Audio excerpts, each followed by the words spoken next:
नमस्कार, मैं हूं आपके साथ आस्था कौशिक। ग्रेटर नोएडा की एक सोसाइटी में आग ने मचाया कोहराम। पूरी खबर आपको दिखाएंगे।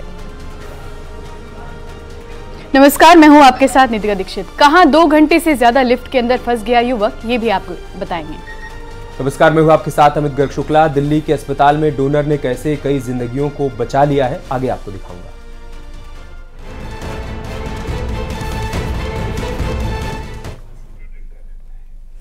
ग्रेटर नोएडा वेस्ट में आग ने तांडव मचा दिया। यहां गॉड सिटी सोसाइटी के फ्लैट में भीषण आग लग गई। बड़ी मशक्कत के बाद जाकर इस आग पर काबू पाया गया। गनीमत रही कि इस हादसे में कोई जनहानि नहीं हुई है।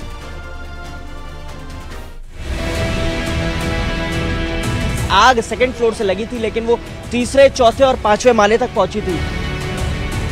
ग्रेटर नोएडा वेस्ट की गॉड सिटी सोसाइटी वालों के लिए सुबह बहुत ही दहशत लेकर आई। यहाँ के 16th एवेन्यू में एक फ्लैट को आग की लपटों ने घेर लिया। उसके बाद तो जो हुआ उससे पूरी सोसाइटी में हड़कंप मच गया। आग ने पहले दूसरे फ्लोर को अपनी चपेट में लिया, फिर उसकी लपटें तीसरे फ्लोर तक जा पहुंची। इतना ही नहीं, आग ऊपर के फ्लैटों की तरफ बढ़ती जा रही थी। आग सब कुछ अपने आगोश में लेने के लिए आमादा थी। सोसाइटी का मंजर बेहद भयानक था। लोग जोर जोर से चिल्लाने लगे। लोग अपने फ्लैट से भागे भागे नीचे कंपाउंड तक पहुंचने लगे। जिस फ्लैट में आग लगी उस वक्त उसमें कोई मौजूद नहीं था, नहीं तो बड़ा जानमाल का नुकसान हो सकता था। गनीमत रही कि हादसे में कोई हताहत नहीं हुआ। हालांकि सामान जलने की बात सामने आ रही है। सोसाइटी के जिस टावर में आग लगी थी वहां ऊपर तक आग अपने निशान छोड़ चुकी है। काले धुएं से टावर काला पड़ गया है। नोएडा, ग्रेटर नोएडा में सोसाइटी कल्चर है। इस सोसाइटी में हजारों की संख्या में फ्लैट्स हैं, जहां बड़ी संख्या में लोग रहते हैं। फिर भी उनकी सुरक्षा भगवान भरोसे ही कही जाएगी। सोसाइटी में फायर सेफ्टी के इंतजाम नहीं है। सोसाइटी के लोगों ने फायर ब्रिगेड की टीम को बुलाया। कई फायर टेंडर मौके पर पहुंचे। कर्मचारियों ने मोर्चा संभाल लिया। सीढ़ी की मदद से फायर कर्मी फ्लैट तक पहुंचे और बमुश्किल आग पर काबू पाया जा सका। ग्रेटर नोएडा के 16th एवेन्यू में आग लगी है। आग लगने की सूचना पे मौके पर फायर विभाग की टीम पहुंची थी और इस समय हम ग्राउंड जीरो पर ही मौजूद है और आपको तस्वीरें दिखाएंगे। गॉड सिटी के 16th एवेन्यू के 2nd फ्लोर में ये आग लगी थी और आप देखेंगे आग कितनी भयावह थी कि आग की चपेट में ना सिर्फ 3rd फ्लोर, 4th फ्लोर या 5th फ्लोर, बल्कि 6ठे फ्लोर तक उसके धुएं के निशान देखे जा सकते हैं, गुब्बारे देखे जा सकते हैं। और यहाँ पर आपको बता दें कि आग बहुत भयावह थी और उस समय फ्लैट के अंदर कोई भी मौजूद नहीं था, लिहाजा पूरी तरीके से जो फ्लैट है वो जलकर राख हो गया है। क्योंकि फ्लैट बंद था, कोई भी माइनर इंजरी भी नहीं है, कोई भी कैजुअलिटी या कोई भी जनहानि नहीं है और बाकी सभी लोग सेफ है जो ऊपर के फ्लैट्स में थे। हाँ। जी देखिए, ये 2nd फ्लोर पे आग लगी थी और इसकी आग की लपटों की वजह से 3rd फ्लोर की बालकनी में भी आग लग गई थी, परंतु जो है वो वहां पे लोग मौजूद थे और हमारी टीम ने आके पहले 3rd फ्लोर पे आग पे काबू पाया है, फिर 2nd फ्लोर पे आग पे काबू पाया है। इसमें सभी लोग सेफ है, कोई भी इंजरी नहीं है। और सबसे अच्छी बात है कि यहाँ के जो इक्विपमेंट लगे थे, यहाँ की मेंटेनेंस की टीम के द्वारा जो है आग पे जो है नीचे से आप देख सकते हैं वो उस पे काबू पाने की कोशिश की गई। आग बुझने के बाद सोसाइटी के लोगों ने राहत की सांस ली। आग लगने के पीछे शॉर्ट सर्किट वजह बताई जा रही है। आप लोग ऊपर रहे काफी देर तक, आप लोगों ने भी एनालिसिस भी किया है, क्या कुछ निकल के आया? आग के कारणों का क्या पता चलता है? देखिए, फ्लैट राहुल सिंह का है जो कि कल जो है ये बंद करके बाहर जनपद से बाहर गए हुए हैं। तो प्रबल संभावना ये व्यक्त की जा रही है कि इलेक्ट्रिकल शॉर्ट सर्किट की वजह से आग लगी है अथवा कोई इक्विपमेंट ये जलता हुआ छोड़ के गए हैं, क्योंकि गैस रिसाव उसमें नहीं है, गैस की पाइपलाइनें बंद पाई गई हैं। हादसे के बाद सोसाइटी में रहने वाले लोगों के चेहरे पर खौफ साफ देखा जा सकता है। आपको बताता हूँ जो मेन इसमें मेजर रीजन है, because fire and safety department को इस पे थोड़ा सा ध्यान देना चाहिए। आप देखेंगे हमारी सोसाइटी में सब लोगों ने बालकोनी कवर कर रखी है। इसका मेन जो आग आगे फैलने का कारण था, आप नजर मारिए उधर, बालकोनी इन्होंने कवर कर रखी है जो कि अलाउड नहीं है। इस बालकोनी को कवर नहीं करना चाहिए। जिन लोगों ने भी बालकोनी कवर कर रखी है उन लोगों को बालकोनी को फायर एंड सेफ्टी डिपार्टमेंट को सबको रिमूव करवाना चाहिए। इसकी वजह से और आग फैलने के चांसेस रहते हैं। सेफ्टी 2nd फ्लोर पे आग लगने के बाद 3rd फ्लोर इसकी वजह से आग लगी है, क्योंकि उसमें उन्होंने बालकनी कवर रखी थी, अंदर जाने में टाइम लग गया। फायर ब्रिगेड को आने में 45 मिनट्स लग गए थे and fire brigade was still searching कि हमको कहां से पहुंचना है। 16th एवेन्यू कहां है? 16th एवेन्यू नहीं आ पा रहे, कोई सुंदरबन के जंगलों में रह रहे हैं हम। 45 मिनट लगे फायर ब्रिगेड को यहाँ पहुंचने में और उनको टाइम पे फोन कर दिया गया था। उसके बाद भी उनका कहना था कि हमको इन्फॉर्मेशन नहीं मिली। और उनको 45 मिनट्स पहले आई थिंक फोन कर चुके थे और बाद में रास्ता खराब है, भीड़ है, वहां तक नहीं टाइम पे पहुंचे और एम्बुलेंस को पहले भेज रहे हैं। 5 ग्रेड 45 मिनट्स बाद आ रही है। सोसाइटी के लोग फायर टीम के देरी से पहुंचने की बात कह रहे हैं। सोसाइटी के नजदीक फायर सेंटर होने की भी अब मांग की जा रही है। देखिए, सबसे बड़ी इशू है कि यहाँ पे फायर फाइटिंग इकोटेक में है। इकोटेक से आने में टाइम लगती है। इकोटेक से आने में कम से कम 6 चौराहे होते हैं, इतने जाम होते हैं। तो मेरी डिमांड है कि गौर सिटी में कम से कम 25,000 फ्लैट सिर्फ गौर सिटी में है। मतलब यहाँ 1.5 लाख निवासी रह रहे हैं। हमारी बहुत पुरानी डिमांड है कि अब इतनी हाई डेंसिटी एरिया है कि एक फायर फाइटिंग सेंटर यहाँ पे होनी चाहिए, एक ब्रिगेड गौर सिटी के आसपास होनी चाहिए, ताकि जो इतनी हाई डेंस एरिया है इसको कवर कर सके। जब कभी आग लगने की घटना सामने आए तो हमेशा लिफ्ट की जगह सीढ़ी का इस्तेमाल करना सही रहता है। 101 नंबर पर फोन करना चाहिए। बिल्डिंग का फायर अलार्म बजाएं। इसके साथ ही इलेक्ट्रिक स्विच ऑन नहीं करने चाहिए। गौर सिटी 2 के इस 20 मंजिला अपार्टमेंट में दोनों फ्लैटों में ज्यादा सामान जलने की बात सामने आ रही है। वहीं ऊपर के 4 फ्लैटों को भी नुकसान पहुंचा है। ग्रेटर नोएडा से न्यूज़ 18 के लिए हिमांशु शुक्ला की रिपोर्ट।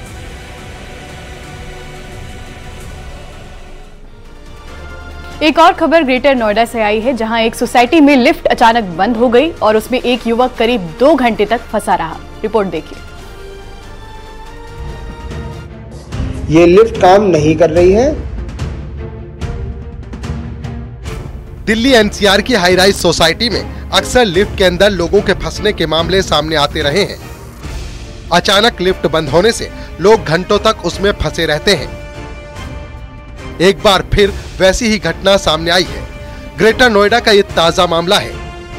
यहाँ की लेजर पार्क सोसाइटी में सुबह करीब 3 बजे एक युवक लिफ्ट में दाखिल होता है, लेकिन वो बाहर नहीं निकल पाता।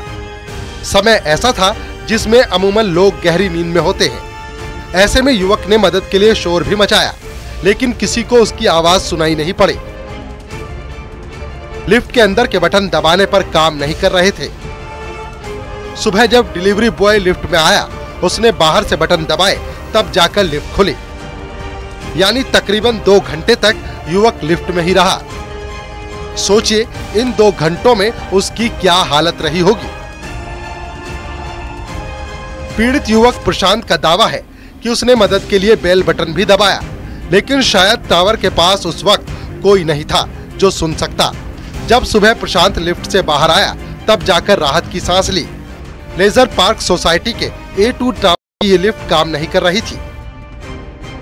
प्रशांत ने सुबह गार्ड से लिफ्ट चेक कराई तो गार्ड भी उसके अंदर फंस गया।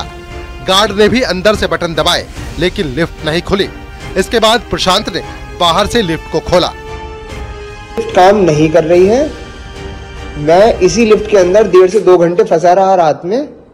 सुबह निकला हूँ, 3 बजे 3:30 बजे अंदर गया था। जब फूड डिलीवरी वाला आया, उसने जाकर के प्रेस किया होगा बटन, तब जाकर के ये खुला है। इसको या तो आप खुलवा दो, कोई इसको यूज ना करे। आप चले जाओगे, यहाँ कोई गार्ड नहीं होगा। रात में कोई फंस गया, दिक्कत हो गई थी। मैं बता रहा हूँ, मैं वही बता रहा हूँ। आपको पता चल गया ना, अंदर से कुछ नहीं हो रहा, बाहर नहीं आ सकते, कुछ नहीं हो रहा। बस अभी कंप्लेंट करो इसकी, और ये अभी मैं आधे घंटे में आऊंगा। ये लिफ्ट या तो बंद हो और ये इसको खुलवा दो, इसको कोई यूज ना करे। यहाँ भी लोगों की सेफ्टी में लापरवाही देखने को मिली। सुरक्षा मानकों का ख्याल नहीं किया गया। फिलहाल प्रशांत ने मेंटेनेंस ऑफिस को शिकायत भेजी है। कहा जा रहा है कि इससे पहले भी कई बार लोग लिफ्ट में फंस चुके हैं, जिससे लोगों में खौफ है। Bureau report, news 18।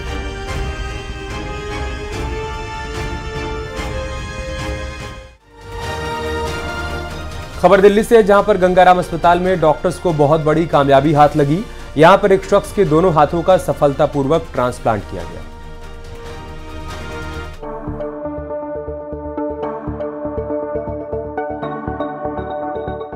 राजधानी दिल्ली में ये करिश्मा देखने को मिला है। यहाँ पहली बार दोनों हाथों का सफल ट्रांसप्लांट हुआ। करीब 4 साल पहले अपने दोनों हाथों को एक रेल हादसे में गंवाने के बाद जिंदगी भारी लगने लगी थी, लेकिन दिल्ली के सर गंगाराम अस्पताल में इस शख्स को महिला ने जीवन दान दे दिया, जो कि अब इस दुनिया में नहीं है। ब्रेन डेड महिला के अंगदान की वजह से ये संभव हो पाया। पेशे से पेंटर शख्स ने रेल हादसे में अपने दोनों हाथ खो दिए थे। अब वो अपनी जिंदगी में फिर से आगे बढ़ पाएंगे। इस वक्त हम गंगाराम अस्पताल में मौजूद हैं और यहाँ पर होने की एक बहुत बड़ी वजह है क्योंकि मेडिकल दुनिया में एक बहुत बड़ा चमत्कार हुआ है। मेरे पीछे जो तस्वीर आप देख रहे हैं, जो पेशेंट आप देख रहे हैं, 2020 में ये एक पेंटर है और इनके जो दोनों हाथ हैं वो कट गए थे और अब जाकर आप देख सकते हैं पहला हैंड ट्रांसप्लांट जिसको हम बोल सकते हैं वो हुआ है और वो सक्सेसफुल हुआ है।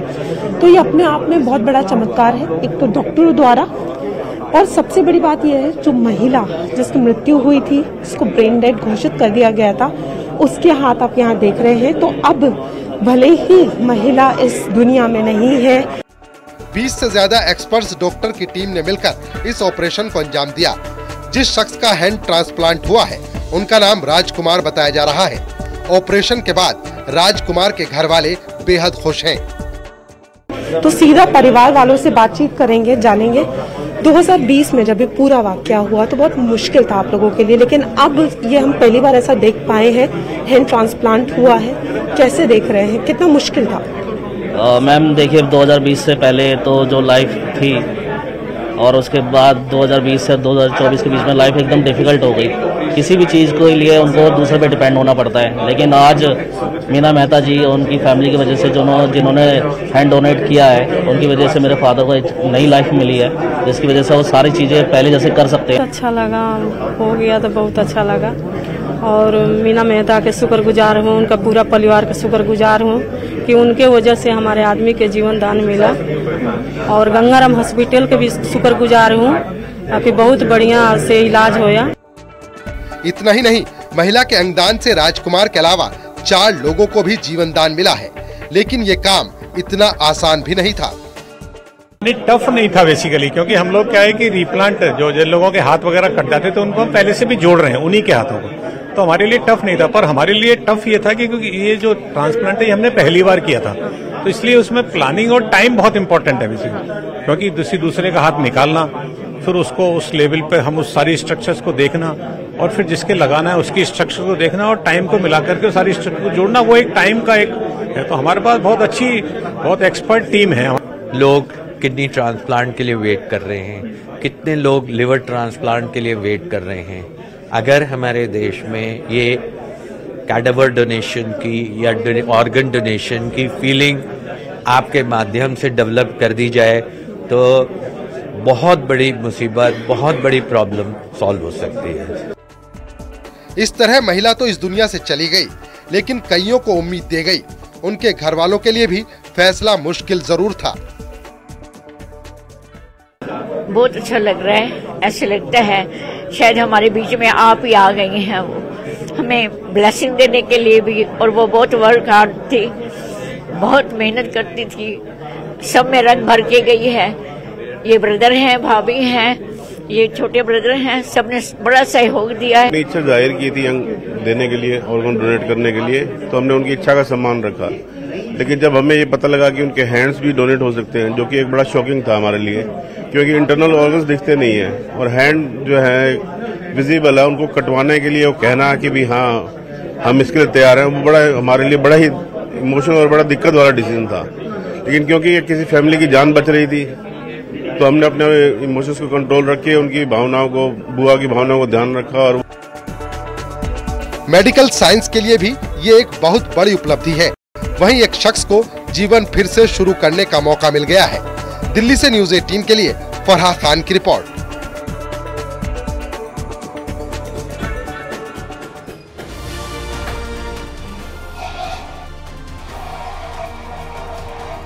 और यहाँ रुकेंगे एक ब्रेक के लिए, जल्द लौटेंगे कुछ और खबरों के साथ।